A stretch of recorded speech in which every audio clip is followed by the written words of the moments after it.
Hi folks, it's Bob from Mountain Crest Farms. Y'all having a fantastic day? I am. Oh, it's starting off good and it's going to do nothing but get better. Except it's going to be a little bit warm today. And today it's time to jump on the chainsaw and start putting in some firewood. I am way late. There's an old farm saying that anything you want to heat with this winter, you need to have cut, split, stacked, and drying by April 1st. Well, we're way past April 1st. And I've got one cord and maybe just a little piece of another cord that's cut, split, stacked, and drying. And that wasn't until the end of April. I am way behind. Oh, but anyway, that's what's in line today is chainsaw work. Finally, I'm getting enough energy back where I feel like I can do some chainsaw work. That's a good thing. I want to talk today about something I've been thinking about doing one of these coffee chats on, but I didn't know exactly how I wanted to approach it until I read an article the other day. It's about the food we eat. It's about the food that we find in the grocery stores. Even those of you who just don't watch anything but the coffee chats and don't go anywhere else on the channel, which you ought to do. The channel's fairly interesting, I would think, to most people, even if it's not something you want to do. All the homesteading stuff. You might find some little tidbits in there that you enjoy. But y'all know that I do homesteading, and one of the things that we do is try to have a market garden. Part of the reason is income, obviously. Homesteading is about getting rid of the regular jobs and just and making a living off of your homestead. And one of the things we do around here to try to help with the income is market gardening. So part of it is for income, but part of it is healthy food. We eat out of our garden. We try to buy as little food as we can from the grocery store. Again, partially for saving money, but partially for health too. Every time I'm talking to somebody about shopping at your local farmer's market, getting locally produced food, one of the biggest arguments that they give me against it is because it's expensive. And it is more expensive than going to the local supermarket. I'm not going to argue about that. There's a couple reasons why it's more expensive. One of which is your little local guy like me, forget farm subsidies. We don't get farm subsidies. Whatever it costs us to produce an item, we have to sell it for that plus a profit. The big boys, I read, this is would be another video, but I read another article yesterday that 80% of farm subsidies go to big agriculture companies that own big agriculture, that own, you know what a CAFO is? CAFO, Confined Animal Feeding Operation, I think.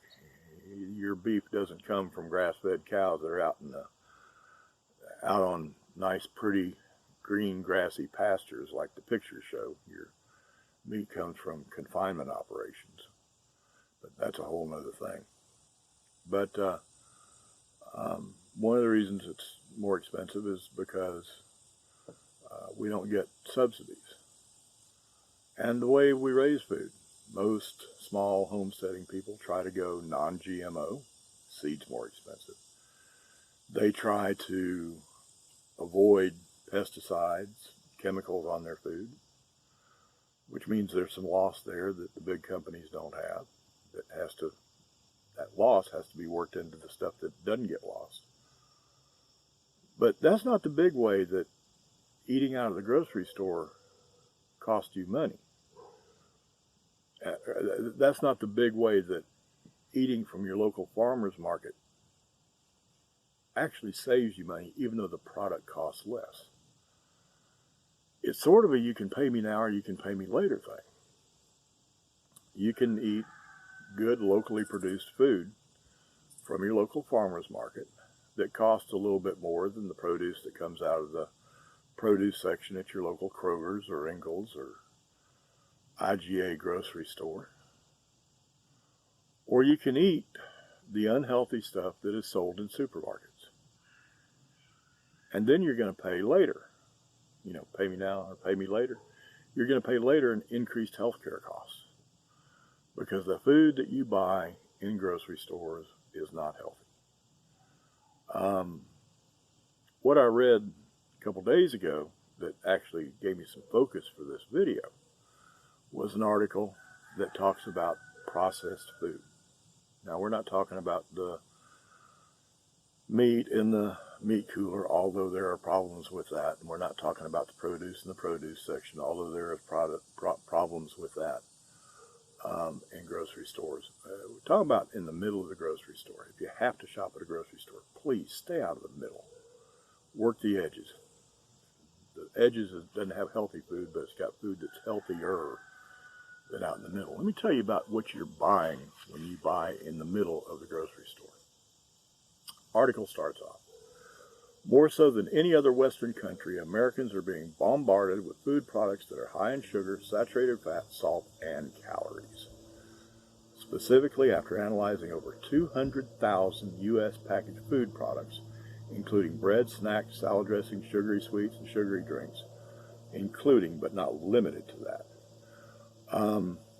Researchers found that 71% were classified as ultra-processed, and that 86% of the packaged foods sold by the top 25 food manufacturers were found to be ultra-processed. Now, what does ultra-processed mean? Well, the researchers, which were from Northwestern University, I believe, in Chicago, the researchers defined ultra-processed as foods that are industrial formulations made entirely or mostly from substances extracted from foods: oil, fat, sugar, starch, proteins. These foods are usually, now this is important, you think your food comes from a farm, even the big factory farms. You think your food comes from a farm. It doesn't. Mostly it doesn't. 86% of packaged foods are ultra-processed.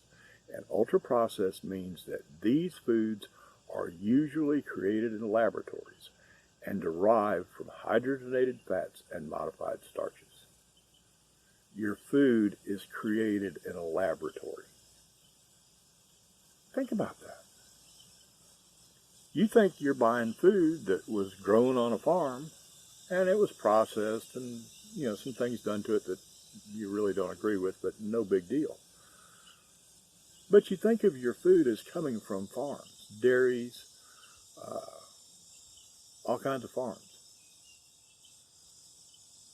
86% of the packaged food sold by the top 25 food manufacturers was created in a laboratory. It wasn't grown. It was created in a laboratory, stuffed in a can, put on the shelf for you to buy. The stuff that's in those cans that does come from a farm, chicken and rice soup. The chicken, the rice, yeah, that's grown. They hadn't figured out a way to make a chicken in a lab yet. That's grown.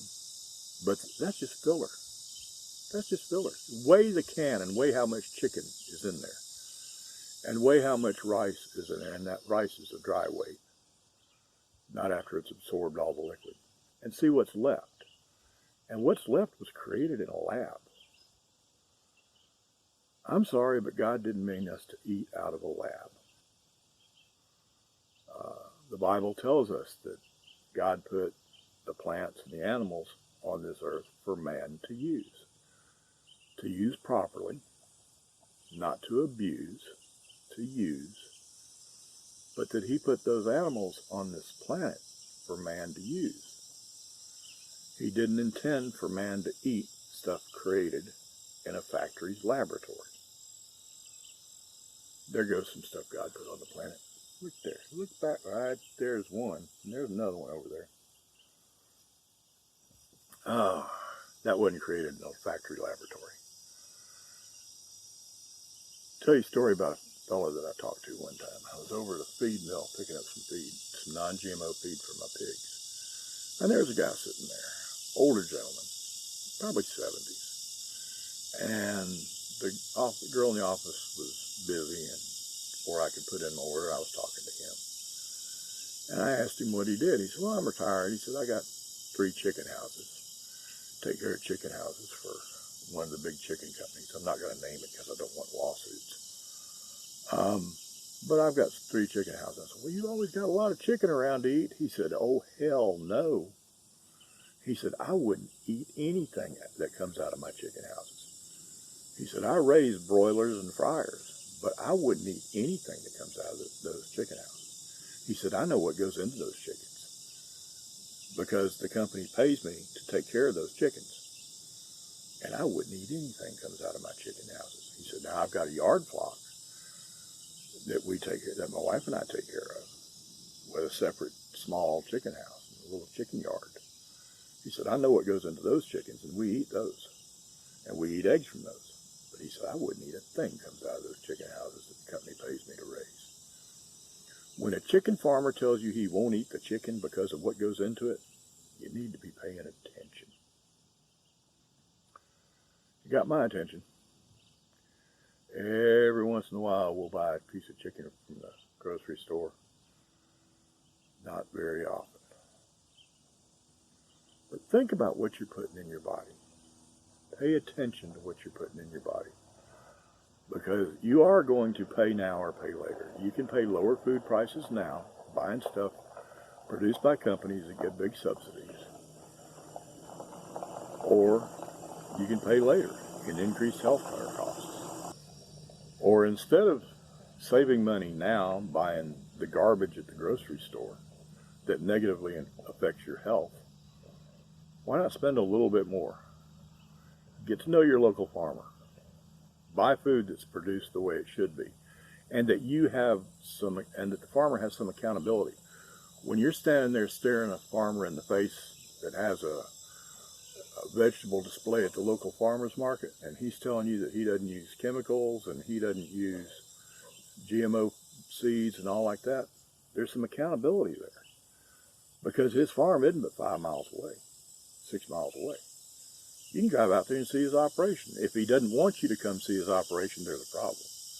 The local farmer's market here in Jasper, when you sell there, you agree that you produced everything. Now, they don't make you agree that you use non-GMO, but they make you agree to 2 things. Number 1, you produced it. You didn't go buy it from some big vegetable distribution company. You produced it, number 1. And number 2, if a customer wants to come visit your farm, they're allowed to. They don't make you do that with animals like my pigs because of biosecurity issues. I don't want my pigs getting sick and dying. So I'm real particular about who comes on the property. But when you have a local farmer's market and you're buying from them, you know what you're getting. You can still eat junk. If that's what you want to, buy junk from a local farmer. There's always somebody at the farmer's market that's selling crap. But at least you know what the crap is. It's not like the 86% of packaged foods being produced by the top 25 food manufacturers being ultra-processed. Ultra-processed being made in a laboratory. Well, I'll turn my rant mode off. Sorry about that. I've been wanting to do something on local, buy local, eat local for a while and didn't know exactly how I was going to approach it till I read that statistic. I figured, you know, my readers, my viewers, readers, I don't have any readers. You know, my viewers just might be interested in that kind of statistic.